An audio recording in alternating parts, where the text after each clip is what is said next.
안녕하세요, 여러분. 오늘은 계면 활성제에 대해서 알아볼 건데요.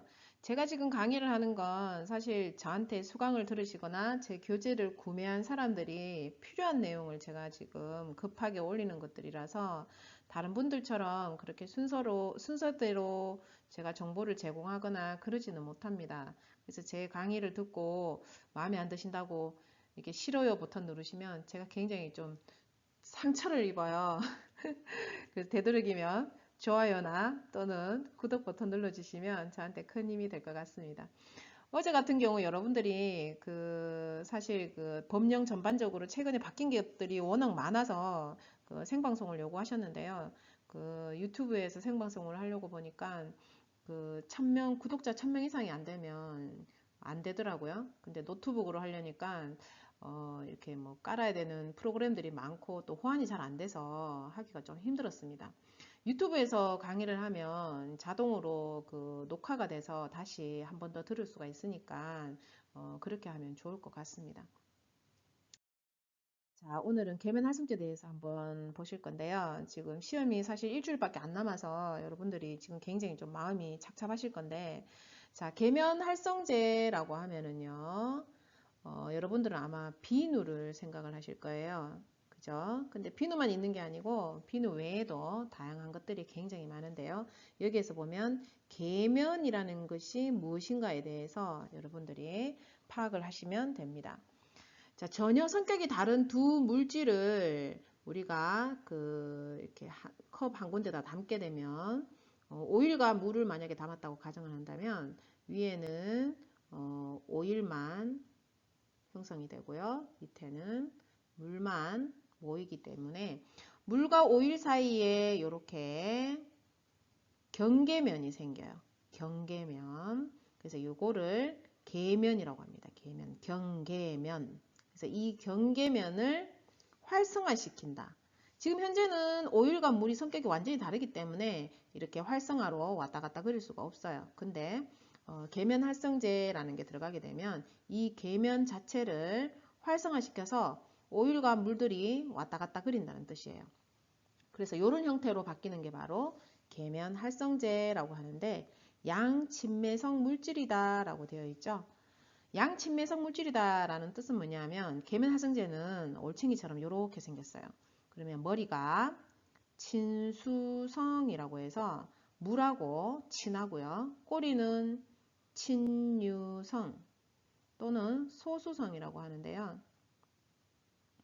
친유성, 기름하고 진하고 머리는 물하고 진하다 이런 뜻이에요. 자, 우리가 빨래를 하려고 빨래통에다가 자, 이렇게 물이 있고요. 자, 여기에 빨래가 있습니다. 빨래에 이렇게 때가 묻어 있어요.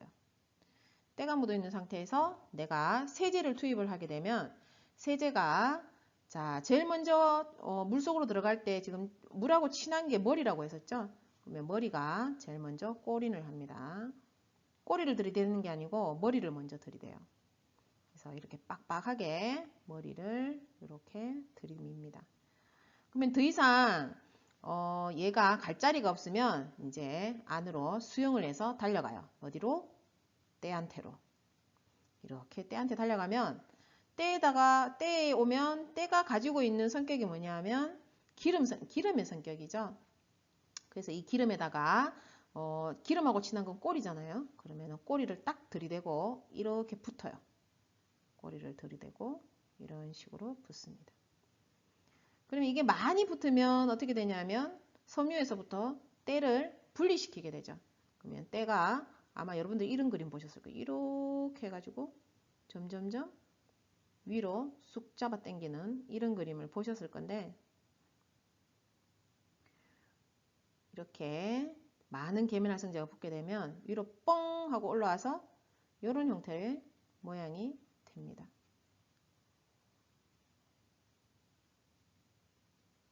자, 이 말은 무슨 뜻이냐면요. 계면활성제가 꼬리 부분에 뭘 가두었어요? 물하고 친한 게 아니다 했죠. 아까 기름하고 친하다 했잖아요. 그러니까 기름의 때를 꼬리에다가 가둬 놓는 거예요. 꼬리에 가둬 놓고는 머리통은 물의 성격이죠. 머리통은 물의 성격이니까 자기가 물인 척 하면서 물에 섞여 있는 거예요. 물에 이렇게 골고루 막 섞여 있는 거죠. 사실은 안쪽에 기름이 있는데도 불구하고 물인 척하고 이렇게 막 섞이도록 해주는 게 바로 계면활성제다 이런 뜻이에요. 그래서 이렇게 모양이 나오는 거를 일반적으로 미셸이라는 말을 많이 쓰는데요. 이러한 미셸들이 잘게 부서져서 골고루 이렇게 분산되어 있는 거를 우리가 계면활성제를 투입했을 때 이런 모양이 발생하죠. 그러면 우리가 화장품을 만들 때도 이게 똑같은 역할이라고 보시면 돼요. 화장품 만들 때도 보면 우리가 워터하고 그 다음에 오일류하고 넣어서 만들잖아요. 이 경우에도 성격이 전혀 다른 오일을 계면활성제가 워터에 골고루 섞였는 것처럼 보이도록 이렇게 분산을 해 놓는 게 바로 유화라고 하죠. 유화. 자, 그래서 계면활성제에 대해서 알아봤는데요. 자, 계면활성제는 계면에서 흡수되는 분자나 이온을 계면활성제라고 한다. 분자 내에 친수성과 친유성기 두 개 다 동시에 갖고 있기 때문에 양친매성이라고 부르고요. 그 다음에 그 기능에 따라서 유화제로 쓰이기도 하고 기포 형성제, 가용화제 또는 수분제, 세정제, 정전기 방지제 등 다양한 방식으로 사용이 됩니다. 그러면 계면활성제가 어떤 종류가 있는지에 대해서 알아봐야 되겠죠. 자, 계면활성제의 종류를 보면 크게 나누면은요, 4가지의 종류로 나뉘는데요. 양이온 계면활성제, 그리고 음이온 계면활성제, 양쪽성 계면활성제, 비이온성 계면활성제 이렇게 4가지가 있습니다. 피부의 자극도를 따진다면 양이온 계면활성제가 가장 피부의 자극도가 높아요. 왜냐하면 자, 계면활성제가 이렇게 생겼다고 했는데 양이온이라고 하면 앞에 머리가 양이온으로 되어 있고요. 이렇게 음이온으로 되어 있거나 아니면은 양쪽성은 음이온과 양이온을 2개 가지고 있어요. 그리고 비이온은 전하를 띠지 않습니다. 이런 형태로 존재를 하는데요. 우리가 원자 같은 경우에는 항상 양성자와 중성자와 그리고 전하를 띠죠. 근데 이 전하를 남한테 빼앗기게 되면 양이온이 되는 거예요. 그럼 양이온은 전하를 빼앗긴 상태이기 때문에 전하를 보면 흡착하는 그런 성격을 가지고 있습니다. 그래서 양이온이 대부분 우리가 린스 종류가 양이온에 해당되죠. 이렇게 흡착해서 미끌미끌한 그런 느낌이 나는 것들이 양이온성이고요. 음이온이라고 하면 우리가 때가 굉장히 이렇게 잘 지는 세제 종류들, 주방 세제라든지 아니면 세탁 세제에 사용되는 그런 것들이라고 보시면 되고, 양쪽성이라고 하면 사실 좋게 표현하면 그러니까 음이온으로서 그 세척력도 가지고 있고 또 양이온으로서 약간 부드러운 순한 그런 것도 가지고 있다 이렇게 볼 수가 있고요. 나쁘게 표현하면 세척력도 현찮고 코팅력도 현찮습니다.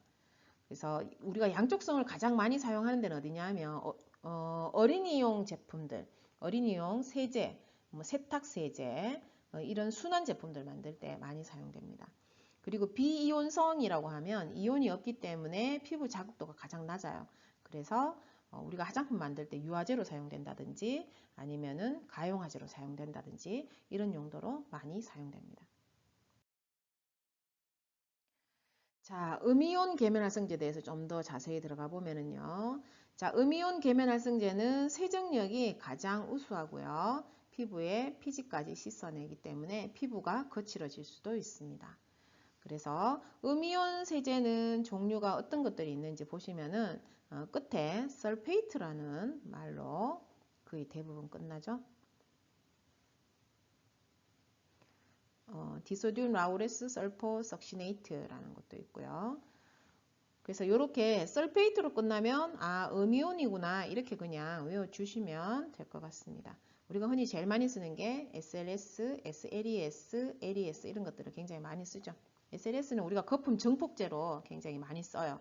우리가 왜 샴푸나 또는 주방 세제 보면은 거품이 풍부하게 한참 동안 유지하잖아요. 그런 것들이 SLS라고 보시면 됩니다. 자, 양이온 계면활성제를 보면 양이온 계면활성제는 제가 린스로 많이 사용된다라고 얘기를 했었죠.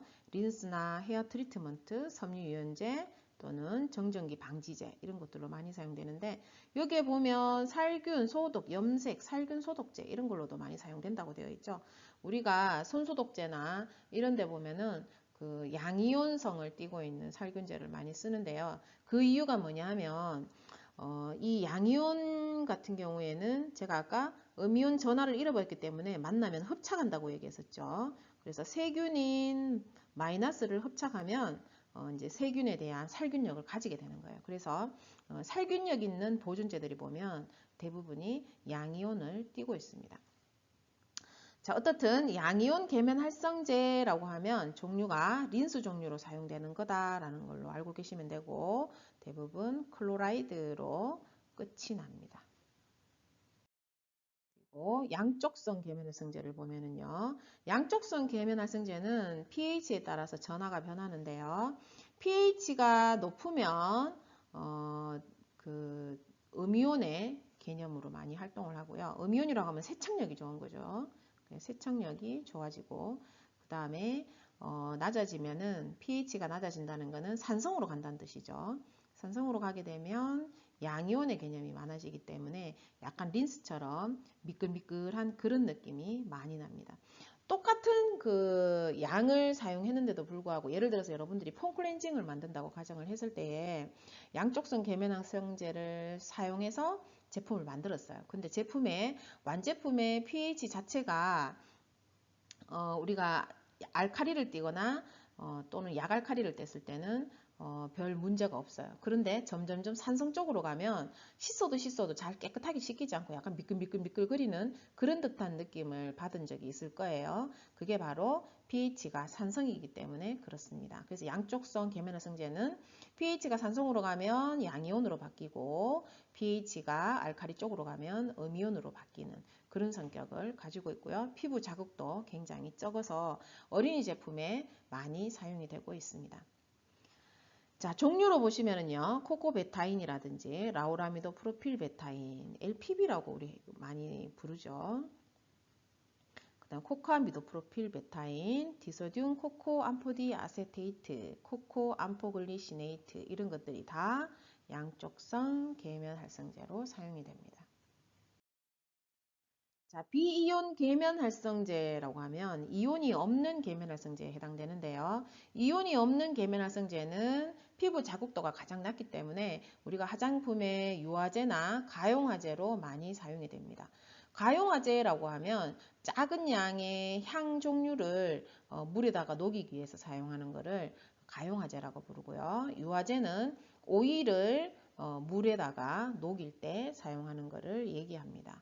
그래서 비이온 계면활성제 그러면 대부분 다가 화장품 종류에 많이 사용할 수가 있고요. 화장품 종류에 사용하지 않고 우리가 세제에 많이 사용하는 종류라 할지라도 극소량을 써서 화장품에 사용하기도 합니다. 그러면 비이온 계면활성제 종류가 어떤 것들이 있느냐 하면요. 자, 보시면 폴리소르베이트 계열이라고 해서 아마 화장품의 종류를 많이 다뤄보신 분들은 많이 들어보셨을 거예요.